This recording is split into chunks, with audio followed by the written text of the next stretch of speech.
प्लॅकेट वेगवेगळ्या पद्धतीने फिनिश केले जाते. प्लॅकेट फिनिश करत असताना फिनिश केल्यानंतर त्याला बंद करण्यासाठी फास्टनरचा वापर केला जातो. फास्टनरमध्ये बटन, झिप, हुक, चैन इत्यादी तिथे वापरले जातात. वेस्टलाईन, नेकलाईन, स्लीव्हचा बॉटम या ठिकाणी हे प्लॅकेट्स तयार केले जातात. प्लॅकेट तयार केल्यानंतर ते बंद करण्यासाठी फास्टनर्स वापरून ते अंगावर किंवा शरीरावर फिटिंगला आणले जातात. प्लॅकेट वेगवेगळ्या पद्धतीने व वेगवेगळ्या ठिकाणी आवश्यकतेनुसार तयार केले जातात आणि त्यानुसार त्याला वेगवेगळी नावे दिली जातात. आता प्लॅकेट तयार करत असताना लेडीज गार्मेंटमध्ये जेव्हा प्लॅकेट तयार करतात तेव्हा त्याचा राईट साइड म्हणजे उजवी बाजू आहे ती डाव्या बाजूवर ओव्हरलॅप होते, तर जेंट्स गार्मेंटमध्ये डावी बाजू ही उजव्या भागावर ओव्हरलॅप होते. तर प्लॅकेटचे वेगवेगळे प्रकार आहेत. त्यामध्ये पहिला आहे फेस प्लॅकेट. फेस प्लॅकेट म्हणजे काय तर पोशाखाच्या बॅक साइड किंवा फ्रंट साइडला नेकलाईनवर ओपनिंग ठेवली जाते. ती ओपनिंग फिनिश करताना त्याच्या खालील बाजूला एक कापड ठेवले जाते आणि नंतर या आकारामध्ये शिलाई मारली जाते आणि नंतर मधला भाग कट करून हे जे एक्स्ट्रा फेसिंगचे कापड आहे ते आत दुमडून त्यावर हेमिंग किंवा शिलाई मारून फिनिश केले जाते. तयार झाल्यानंतर आतील बाजूला ते अशा पद्धतीने दिसते आणि बाहेरील बाजूनी अशा पद्धतीने ते तयार होते. याला बंद करण्यासाठी हुक वापरले जातात. आता दुसरे आहे टू पीस प्लॅकेट.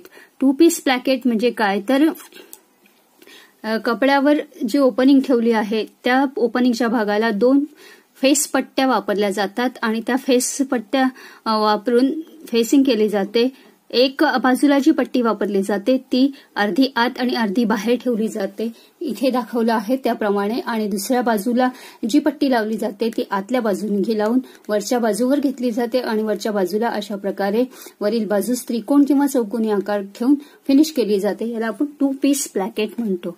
हे टू पीस प्लॅकेट जे आहे त्याला बाउंड प्लॅकेट असेही म्हणतात. हे वेस्ट लाईनवर, नेकलाईनवर किंवा स्लीव्हच्या बॉटमला तयार केले जाते. हे वेगवेगळ्या पद्धतीने तयार करतात. हे त्यामध्ये स्कर्टच्या किंवा साडी पेटीकोटच्या ओपनिंगमध्ये अशा प्रकारचे टू पीस प्लॅकेट तयार केले जाते. यात ही जी पट्टी आहे ती जोडली आहे ती अर्धी आत आणि अर्धी बाहेर दुमडली जाईल अशा पद्धतीने जोडली जाते व दुसऱ्या बाजूची पट्टी जी आहे ती जोडून पूर्ण आत दुमडली जाते. जोडल्यानंतर हे दोन्ही भाग एकमेकांवर ठेवून इथे पॅक केले जाते. अशा प्रकारे ही ओपनिंग तयार होते. तर आपण टू पीस प्लॅकेट असं म्हणतो आणि त्या टू पीस प्लॅकेटला इथे हुक किंवा चैनचा वापर करता येतो. त्यानंतर आहे इटालियन प्लॅकेट. आता इटालियन प्लॅकेट हे क्लोज शर्टमध्ये वापरले जाते. या शर्टमध्ये फ्रंट साइडला नेकपासून खाली हा असा भाग कट केला जातो. कट करून त्याचा एक बाजू आत दुमडून व दुसरी बाजू ही आत दुमडून फेसिंग केली जाते. त्यानंतर ती फेसिंग एकमेकांवर ठेवून अशा प्रकारे खालील बाजूला प्लीट्स तयार होते आणि हे ओपनिंग तयार होते. याला आपण इटालियन प्लॅकेट असं म्हणतो. ओपन शर्टमध्ये याचा वापर करतात.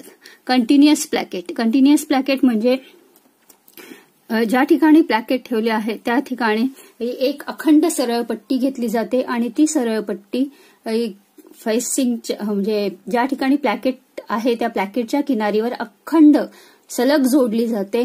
जोडल्यानंतर त्याचा सेंटरचा भाग आहे तो फिनिश केला जातो आणि नंतर त्यावर वरतून शिलाई मारली जाते. आतील बाजूला हा भाग असा दिसतो आणि वरील बाजूला ही प्लॅकेटची बाजू अशी दिसते. याला एक सरळ पट्टी लावून फिनिश केले जाते म्हणून आपण त्याला कंटिन्युअस प्लॅकेट असे म्हणतो. त्यानंतर आहे वन पीस प्लॅकेट. वन पीस प्लॅकेट हे शर्टमध्ये वापरले जाते.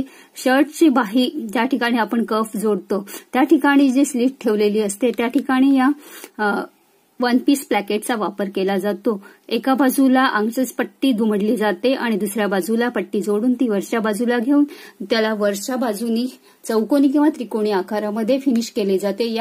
या ठिकाणी फेसिंगची एकच पट्टी वापरली जाते म्हणून याला आपण वन पीस प्लॅकेट असे म्हणतो. त्यानंतर आहे झिपर प्लॅकेट. आता झिपर प्लॅकेट वेगवेगळ्या पद्धतीने आणि वेगवेगळ्या ठिकाणी वापरले जाते. आता हे जे लॅप्ड झिपर प्लॅकेट आहे याला मेटलचे दाते असतात. ह्या चेनचा वापर जीन्स पॅन्टमध्ये केला जातो.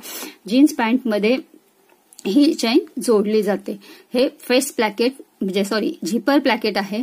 त्यानंतर या ठिकाणी फ्लायच्या भागाला ही चेन जोडून हे फ्लाय प्लॅकेट किंवा झिपर प्लॅकेट तयार केले जाते. त्यानंतर या ठिकाणी ओपन एंडेड झिप जोडून प्लॅकेट फिनिश करतात. कोट, जॅकेट याच्यामध्ये याचा वापर केला जातो. त्यानंतर आहे इनव्हिजिबल प्लॅकेट. इनव्हिजिबल झिपर प्लॅकेट म्हणजे लेडीज गार्मेंटमध्ये ज्या ठिकाणी चेनचा भाग आपल्याला दर्शवायचा नाही त्या ठिकाणी ओपनिंगच्या भागावर ही झिप जोडली जाते. त्याला आपण इनव्हिजिबल झिपर प्लॅकेट असे म्हणणार आहे. त्यानंतर इथे व्हिजिबल प्लॅकेट, ह्या प्लॅकेटचा उपयोग चाइल्ड गार्मेंटमध्ये जास्त प्रमाणावर केला जातो. आता ह्या ज्या सगळ्या झिप्स आहेत, काही झिप्स मेटलच्या असतात, काही प्लास्टिकच्या असतात, तर काही वेगवेगळ्या पद्धतीने तयार केलेल्या असतात. आणि यापासून जे प्लॅकेट तयार बनवले जाते त्याला आपण झिपर प्लॅकेट असे म्हणतो.